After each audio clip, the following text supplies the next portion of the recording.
Okay, so what you see on the screen here is a visualization of the Comet systems on the particular instance of the PEMEX problems that was submitted to us. So what you see on the top part of the screen are the roads, and I will explain what the roads are.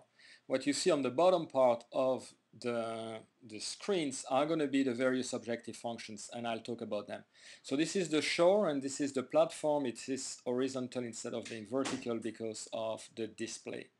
So typically what you see there are different roads. A road is essentially the picking up a number of customers and delivering them at various stations. The roads are typically between the shore and some refueling station, or starting from a refueling station and coming back to some other or the same refueling station, or starting from a refueling station and going back to the shore. Okay, so these roads will be assembled later on together for the actual schedule of the helicopter. So this is an interesting road that you see here. So 3 people come from the shore, they arrive at that platform, they pick up 7 people, they pick up 2 people over there that they're going to deliver over here.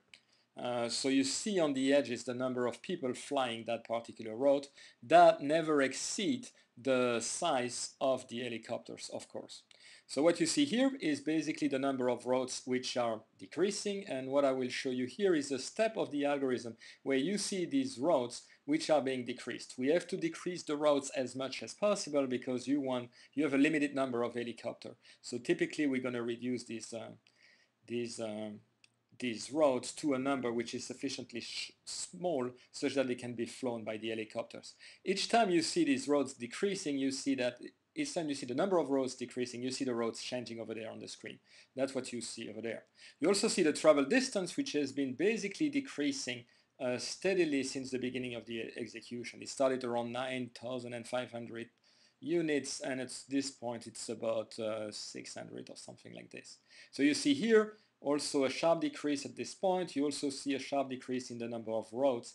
That's what you see at this point. So we are a little bit later here inside the visualization. What you see is the same display. One of the things that you can notice now is that the number of roads has been decreasing substantially. So this is the number of roads according to the number of iterations. And what you see is that we started with about 34 routes.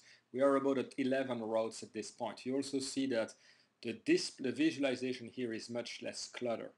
So this is essentially the time at which the algorithm is going to decide not to focus so much on the number of routes because they can be flown by helicopters at this point, with the number of helicopters that are available. It's also not going to focus as much as the travel distance, which has decreased tremendously already, but it's going to focus on the total cost. And as you know, the total cost doesn't only depend on the travel distance, it also depends on how many people are on the helicopters. And because typically these helicopters have are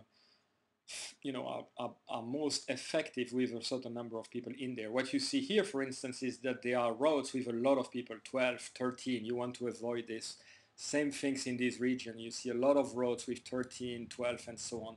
Typically, when you minimize roads, you have a tendency to put a lot of people on these roads. So the algorithm is going to move in the next step into trying to minimize the total cost because, essentially at this point, the number of roads is nicely minimized and the travel distance is nicely minimized too.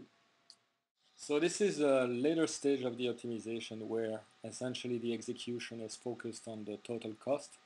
So we are still with 11 routes at this point. This is still the road balance, the travel distance, which has been constantly decreasing. What you see here, which is interesting to see, is the total cost, which has been the focus on this phase.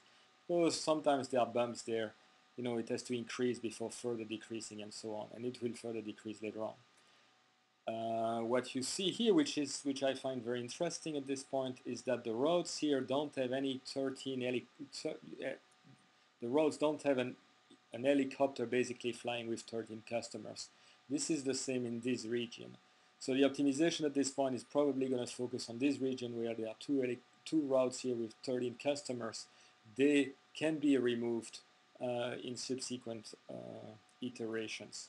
But what you have already seen here is the decrease in the number of passengers and therefore the total cost on these routes over there.